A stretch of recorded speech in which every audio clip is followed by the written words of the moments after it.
எல்லாருக்கும் வணக்கம். இன்றைக்கி சூப்பரான ஒரு ஆனியன் ராகி பக்கோடா எப்படி செய்கிறதுன்னு பார்க்கலாம்.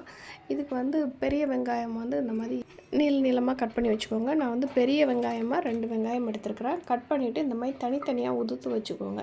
இதில் வந்து ஒரு 2 பச்சை மிளகா, காரமாக இருக்குன்னா ஒரு பச்சை மிளகா போதும். ஒரு பச்சை மிளகா, அப்புறமா கொஞ்சம் மல்லித்தலை, அப்புறம் கொஞ்சம் கருவேப்பிலை. இது எல்லாத்தையுமே நல்லா குட்டி குட்டியாக கட் பண்ணி வச்சுக்கோங்க. பெருசாக போட்டிங்கன்னா வாயில் தனியாக வந்து மாட்டோம். அதனால் சின்னதாக கட் பண்ணி போட்டு அது கூடவே வந்து இதுக்கு தேவையான காரப்பொடி. நம்ம ஏற்கனவே பச்சை மிளகா சேர்த்துருக்குறோம். ஸோ உங்களுக்கு அது மட்டும் போதும்னா கூட நீங்கள் அப்படியே நிப்பாட்டிக்கலாம். ஆனால் காரப்பொடி போட்டால் தான் கொஞ்சம் நல்லாயிருக்கும். அந்த காரப்பொடி போட்டு தேவையான உப்பையும் போட்டுட்டு கொஞ்சம் பெருங்காயத்தூள் சேர்த்துட்டு நல்லா மிக்ஸ் பண்ணி விட்ருங்க. ஃபஸ்ட்டு இந்த உப்பு காரம் எல்லாம் நல்லா ஈவனாக அந்த வெங்காயத்தில் வந்து மிக்ஸ் ஆகணும். அதனால் வெறுமனே நீங்கள் வந்து ஃபஸ்ட்டு மிக்ஸ் பண்ணி விட்டுக்கோங்க. ஈவனாக மிக்ஸ் பண்ணதுக்கப்புறமா நம்ம வந்து ராகி மாவு இருக்கு இல்லையா, கேழ்வரகு மாவு, அதை வந்து நீங்கள் எடுத்து வச்சுட்டு கொஞ்சம் கொஞ்சமாக நீங்கள் போடுங்க. ராகி மாவு வந்து உங்களுக்கு வந்து பிடிக்கிற அந்த கன்சிஸ்டன்சி வந்தால் போதும். நிறைய ஜாஸ்தி போட்டுறாதீங்க. ஜாஸ்தி போட்டிங்கன்னா வெறும் மாவாக இருக்கும், வெங்காயமாக தெரியாது. இந்த வெங்காயம் மேலே ஓரளவு கோட்டார அளவுக்கு எவ்வளோ மாவு வேணுமோ அந்த அளவுக்கு மாவு நீங்கள் போட்டால் போதும். ஃபஸ்ட்டு போட்டுட்டு வெறுமனையே நீங்கள் வந்து நல்லா பிசைஞ்சு விட்டுக்கோங்க. மிக்ஸ் பண்ணிவிட்டு தண்ணி அதுக்கப்புறமா தெளித்து தான் நீங்கள் பிசையணும். தண்ணி ஊற்றக்கூடாது. தண்ணி ஊற்றுனீங்கன்னா அப்புறம் தோசை மாவு மாதிரி ஆகிடும். அப்புறம் பக்கோடா போடவும் வராது, எண்ணெயும் ஜாஸ்தி குடிக்கும்.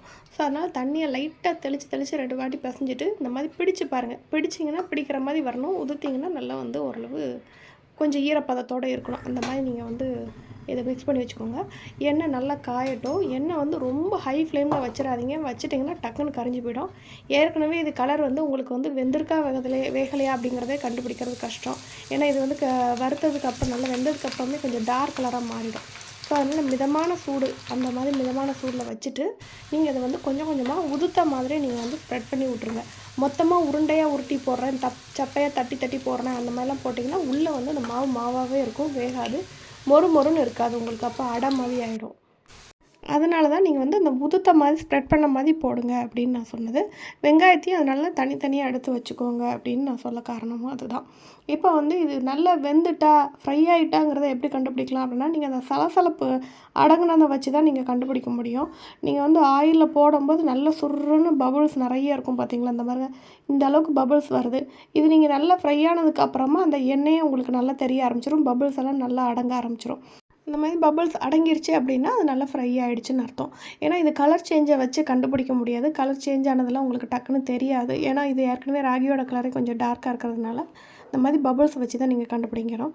அவ்வளோதாங்க, சூப்பரான கிறிஸ்பியான ராகி ஆனியன் பக்கோடா வந்து ரெடி ஆயிடுச்சு. ஈவினிங் டைமில் பசங்களுக்கு ஒரு நல்ல ஒரு ஸ்நாக்குன்னு சொல்லலாம். இது கூட நல்ல சூடான ஒரு காஃபியும் வச்சுட்டு நீங்கள் இதை வச்சு சாப்பிட்டு பாருங்கள்.